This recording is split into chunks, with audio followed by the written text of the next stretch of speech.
Earlier, I had the chair of the Canal Place Authority, Andy Vick, on the air. And I was a little tough on him because I think it's in disarray. You reference in your campaign material that parking downtown and Canal Place are both poorly managed. Did you happen to hear the interview? I did. I listened to him. What was your take? I think Canal Place they're going to need to be a little bit more decisive about the decisions they make. I would be realistic, and why can't we find a developer for the footer building? Why can't we? Maybe we don't need all these big positions. Maybe we need to just start chucking in a project like. Well, by the way, were you offended about a $65,000 plus benefits package for the executive director? In a way, I sort of was. I think that I think more needs to be done on just actually getting the work done. Not this fluff about, oh well, we're working on it, we're making headways, we're developing plans, blah blah blah. I've seen something in their budget where there's like about $260,000 going to contractual service. What is that? Consulting, prolonging the problem by paying somebody else?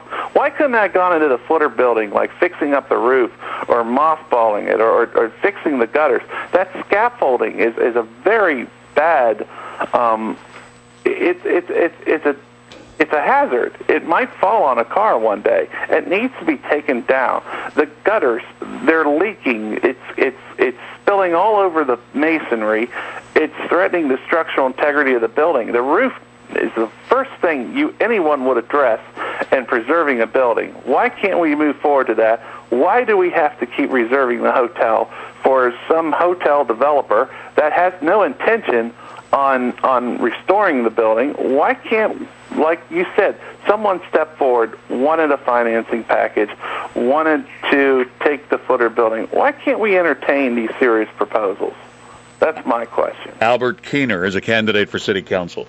This time has been paid for by the candidate. Albert, if someone is eavesdropping on this morning and they want to vote for you, make them a promise. You promise what if they vote for you? A better, safer Cumberland. I'm going to do everything I can to focus on crime, economic development, and fixing our city's water pipes. They're blowing up, and it's sabotaging our street repair program, and it's damaging a lot of property. It needs to stop. Cumberland resident Albert Keener, candidate for city council. Mr. Keener, it's a pleasure to make your acquaintance. Hey, Dave, can I give people my website? Absolutely. My website is Cumberland2012.com. You can read more about my background, issues, and platforms.